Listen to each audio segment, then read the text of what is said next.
ایک صاحب نے روزہ توڑ دیا، بخاری کی حدیث، ایک صاحب نے روزہ توڑ دیا، روزے کی حالت میں وہ اہلیہ کے پاس چلے گئے، روزہ ان کا ٹوٹ گیا، توجہ ہے، وہ حضور کے دربار میں آئے سرکار کے۔ اب جب روزہ توڑ دیتا آدمی تو اس کے لیے تین آپشن ہیں۔ کتنے آپشن ہیں؟ تین۔ کون کون سے؟ ارے کفارے کے تین آپشن ہیں۔ پہلا آپشن کون سا ہے؟ ایک روزہ توڑ دیا تو پہلا آپشن کیا ہے؟ غلام آزاد کرو، غلام آزاد۔ اگر غلام نہیں ہے تو لگا 60 مسکینوں کو کھانا کھلاؤ۔ کتنے لوگوں کو؟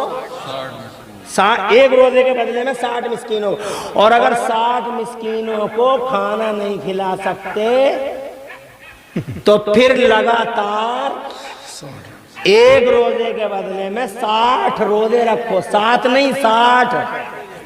اب سنو حدیث، اور اس روزے کے اندر سے چھپا ہوا سبق کہ نبی کیا ہے۔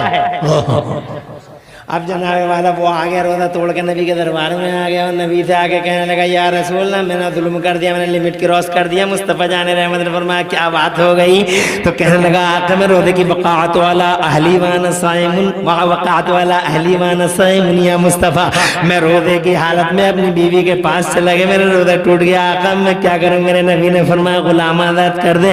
تو کہنے لگا آقا میرے پاس تو کوئی غلام ہی نہیں ہے، تو ارشاد فرمایا 60 مسکینوں کو کھانا کھلا دے۔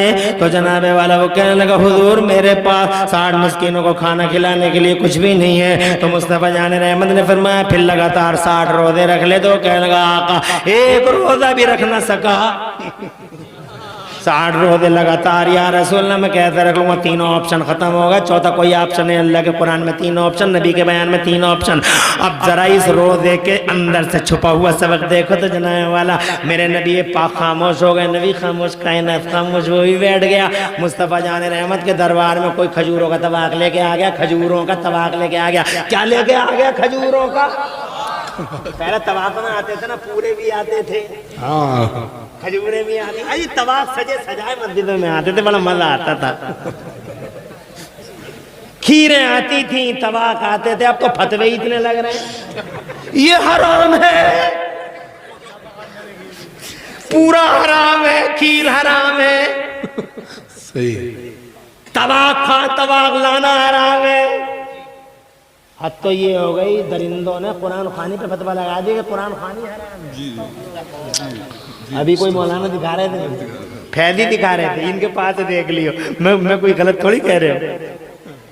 دیوبند کے مولویوں نے فتویٰ جاری کر دیا کہ قرآن خوانی جو تم کراتے ہو، جب کوئی کاروبار کرتے ہو، جب کوئی کاروبار کرتے ہو تو جیسے تم نے ٹرک لیا، ٹرک میں قرآن خوانی کرا لی، جیسے تم نے دکان شروع کری تو دکان میں قرآن خوانی کرا، جیسے تم نے نیا مکان بنا لیا تو تم قرآن پڑھواتے ہو۔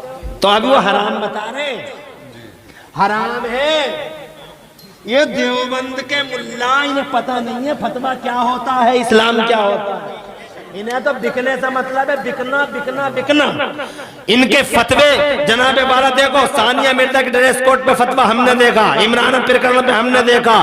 خدا کی قسم اسی لیے تو سینہ چوڑا کر کے کہتا ہوں کہ ہمارے بریلی والوں کی شان ہے، ہمارا بریلی نہ کبھی بکا نہ کبھی جھکا،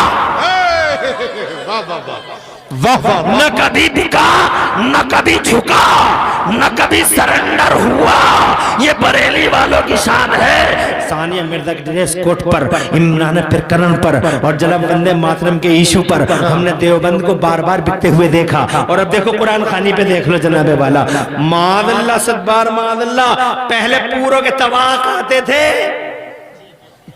نمازی نماز پڑھتے ہوتے تھے تو 2 پورے رکھ کے چلا گیا، کتنا مزہ آتا تھا، ایک دوسرے سے پیار کتنا تھا، جی، ایک دوسرے سے مصافحہ کرتے تھے، معانقہ کرتے تھے، مصافحہ کرتے تھے۔ عصر کی نماز ہو گئی، سب مصافحہ کرتے تھے۔ اب تو ایسے نکل کے چلے جائیں جیسے جانتے ہی نہ، فجر کی نماز پڑھ کے بھی ایسے نکل جائیں جیسے کیا ہو رہا ہے۔